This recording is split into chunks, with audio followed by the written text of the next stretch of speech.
નમસ્કાર દર્શક મિત્રો, આપ નિહાળી રહ્યા છો SS2 ન્યૂઝ ચેનલ।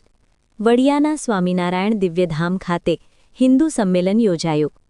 સમગ્ર દેશમાં RSSની સ્થાપનાના 100 વર્ષ પૂર્ણ થતા શતાબ્દી વર્ષની ઉજવણીના ભાગરૂપે સમગ્ર દેશમાં હિન્દુ સંમેલન યોજાઈ રહ્યા છે।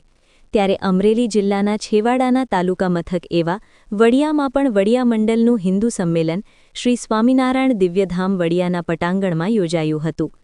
આ સંમેલનમાં હિન્દુ ધર્મના સંતો, પરબધામથી શ્રી કેતનદાસ બાપુ, ખાખામઢી મેંદરડાથી મહંત શ્રી સુખુરામ બાપુ, શ્રી સંતરામદાસ બાપુ, વડિયા સ્વામિનારાયણ મંદિરના શાસ્ત્રી શ્રી આનંદ સ્વરૂપ સ્વામી સહિતના સંતો ઉપસ્થિત રહી માર્ગદર્શન આપ્યું હતું।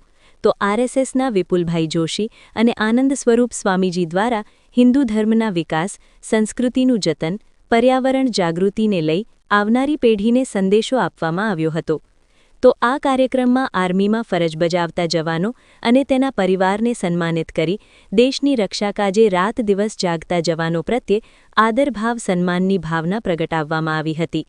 આ કાર્યક્રમને સફળ બનાવવા માટે RSSના કાર્યકર્તા વિપુલભાઈ જોશી, કમલેશભાઈ ઠાકર, સંજયભાઈ નિમાવતના માર્ગદર્શન નીચે વડિયા મંડલ હિન્દુ સંમેલનના અધ્યક્ષ બહાદુરભાઈ ભેડા, ભીખુભાઈ વોરા, અશોકભાઈ હિરાણી, મનીષભાઈ ઢોલરિયા, પરેશભાઈ ધડુક, પ્રતીકભાઈ, સાગરભાઈ, જીગરભાઈ, પરેશભાઈ, રાજુભાઈ બોગરા, ધર્મેશભાઈ, વીરદીપભાઈ, ગોપાલભાઈ, અભિરાજવાળા, પાર્થભાઈ, અનિરુદ્ધભાઈ, લાલજીભાઈ, અશ્વિનભાઈ સહિત વડિયા મંડલના 13 ગામોના કાર્યકર્તાઓના સહકાર અને જહેમતથી આ વિરાટ હિન્દુ સંમેલનમાં મોટી સંખ્યામાં લોકો ઉપસ્થિત રહ્યા હતા। Bureau report, Farooq Bilakhia, Amreli, SS2 news.